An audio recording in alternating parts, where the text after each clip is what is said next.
Hello, నేను మీ doctor Lokeshwari, paediatrician, Sriramachandra children's hospital. So మనం నీళ్ళ విరోచనాల గురించి తెలుసుకున్నాం కదా. అసలు ఈ లూజ్ మోషన్స్లో డీహైడ్రేషన్ అంటే ఏంటి, అది ఎలా వస్తుంది, దానికి నివారణ చర్యలు ఏంటి చూసుకుందాం. ఓకే, సాధారణంగా మన బాడీలో సెన్సిబుల్, ఇన్సెన్సిబుల్ లాసెస్ అనేవి రెండు ఉంటాయి. సెన్సిబుల్ లాసెస్ అంటే యూరిన్, మోషన్.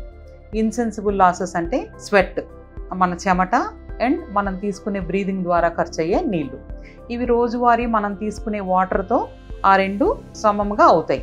అయితే ఈ లూజ్ మోషన్స్ అయ్యేటప్పుడు వాటర్తో పాటుగా సోడియం, పొటాషియం, క్లోరైడ్, బైకార్బ్ అలాంటి మూలకాలు కూడా పోతాయి. సో ఈ వామిటింగ్స్, లూజ్ మోషన్స్ అయ్యేటప్పుడు మనం తీసుకునే మోతాదు కన్నా ఎక్కువ వాటర్ పోవటంతో డీహైడ్రేషన్లోకి చేరతారు పిల్లలు. ఆ డీహైడ్రేషన్ అనేది 3 విధాలుగా ఉంటుంది. ఓకే, ఒకటి నో డీహైడ్రేషన్ కేటగిరీ కింద వస్తుంది.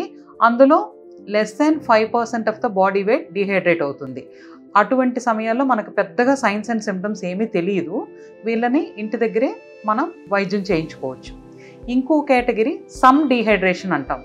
ఈ సమ్ డీహైడ్రేషన్లో కొంచెం పిల్లలు లెథార్జిక్గా, ఇరిటబుల్గా ఉండటం, క్రాంకీగా ఏడవటం, ఈ సంకన్ ఐస్ కొంచెం గుంతలు పడినట్టుగా ఉండటం, మ్యూకస్ మెంబ్రెయిన్ నోటి దగ్గరకు వచ్చేటప్పటికి కొంచెం డీహైడ్రేషన్ సైన్స్ కనబడటం, ఇలాంటివి చూస్తాం.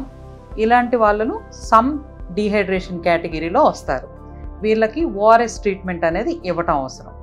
ఇక సివియర్ డీహైడ్రేషన్ కేటగిరీలో ఏంటంటే సంవత్సరం లోపు పిల్లలకి ఈ మాడు లోపలికి వెళ్ళిపోవటం, బాగా సివియర్ సంకన్ ఐస్, మ్యూకస్ మెంబ్రెయిన్ అంతా డ్రై అయిపోవడం, స్కిన్ టర్గర్ అంతా లాస్ అవ్వడం, బేబీస్ ఏమో డల్గా, లెథార్జిక్గా, కొంతమంది సెమీ కాన్షియస్, అన్కాన్షియస్ కూడా వెళ్తూ ఉంటారు. వీళ్ళలో యూరిన్ అవుట్పుట్ కూడా బాగా తగ్గిపోతుంది. దీనిని సివియర్ డీహైడ్రేషన్ కేటగిరీ అంటాం. వీళ్ళని తప్పకుండా హాస్పిటల్లోనే ట్రీట్మెంట్ ఇప్పించాలి. Okay, thank you.